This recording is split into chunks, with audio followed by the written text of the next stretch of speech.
Good evening, ladies and gentlemen. This is temaniadams, and this is my recap of the R. Kelly defense.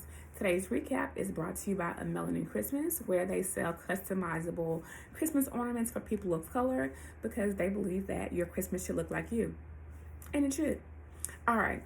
R. Kelly's defense was really no defense at all. He brought only a handful of witnesses to talk about their relationship with R. Kelly and whether or not they'd ever seen him abuse women, or women locked in rooms, or women having to use the bathroom in buckets.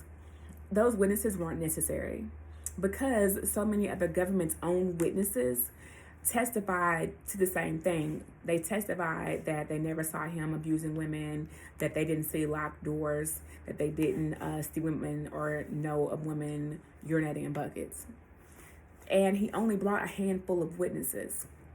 So I thought it was kind of pointless to bring them. Me personally, from a defense perspective, I would have brought witnesses who could testify to the credibility of the government's witnesses.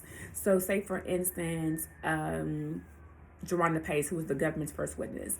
If there were another, just a completely independent witness who had nothing to gain from R. Kelly or from the government, to say, hey, no, I know her. She lied about when she said he did X, Y, and Z because I was there. Or to say, oh, no, she's a liar. She has done these things for money. She has a history of doing these things. Those are all things that would have been great to go towards that person's credibility. And you need witnesses to not possibly attack the credibility of the witnesses, because so much of the testimony is questionable. So some of it is favorable towards R. Kelly, some is not. But all of it is questionable because of so many of the witnesses being damaged.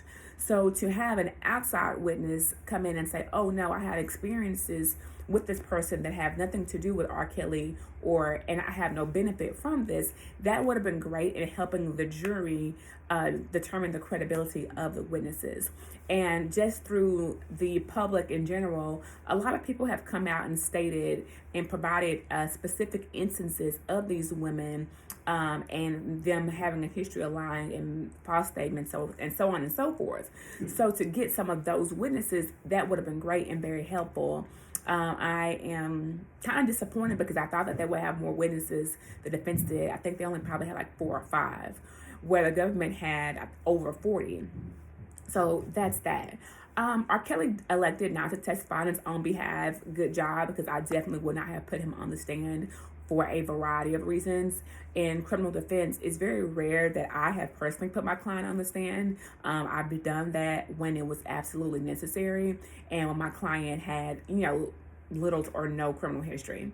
So I totally get that. Closing arguments, they are long. So I am not watching the closing arguments. I have a pretty good idea of what the government's closing argument is. I know they began yesterday and finished today.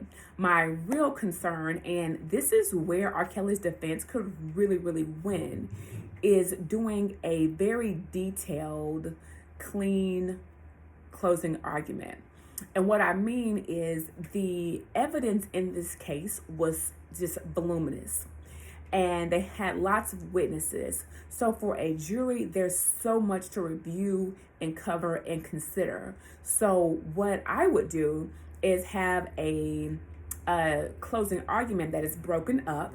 So let's just say they could have Koenig do one part and another lawyer do another part, so that one person isn't just talking and each person focuses on a different part of the case. But one thing that I would do is, of course, have visuals, whether that be a PowerPoint or a board, whatever it is that we come up with, so that when we're talking about the evidence, the jurors can follow along in a format that we think is helpful. So let's just say we start with witness number 1, who was Jerron Pace, and say, hey, she testified to this, and this. She also told you all how, she gave him part of the money back and that she still wanted to be with him, and how she was sat outside his house wondering if he still lived there, and how this and how that. And then go on to the next witness and point out the favorable things that the witness said, or also point out the things that the witness didn't say. it's a double-edged sword, and go through that for each witness and bring out the favorable things to your case. Then from there, the evidence, the letters that the young woman wrote. And these letters are so confusing because as a juror, you don't know what to believe.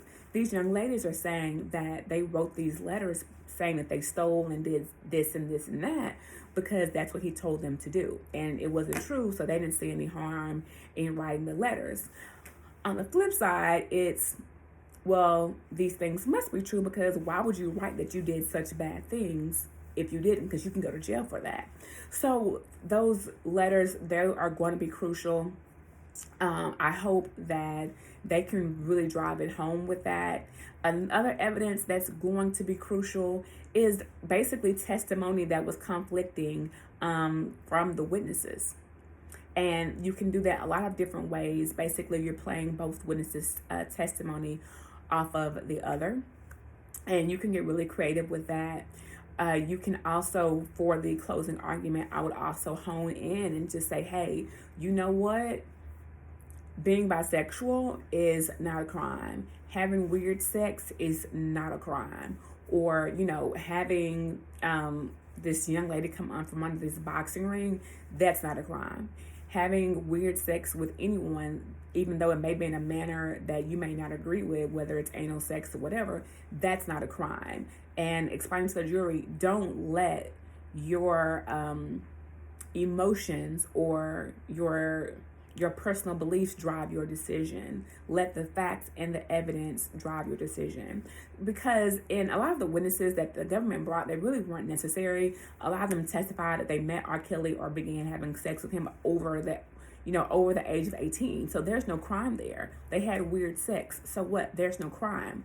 So I think that if the defense team can really have a really, really clean argument, really organized, they can really bring it home from this point. I expect that the jury will be out sometime once they get the case because of the large volume of evidence that's involved. There were several letters, there were several cell phone downloads. These things take a lot of time to review, cell phone downloads especially, and then also to even understand what it is that you're looking at, depending on the format that they have provided them, that they are providing them to the jury in. So no, I really hope that they get it together. I hope that the jury really takes their time in making their decisions. And that's my recap.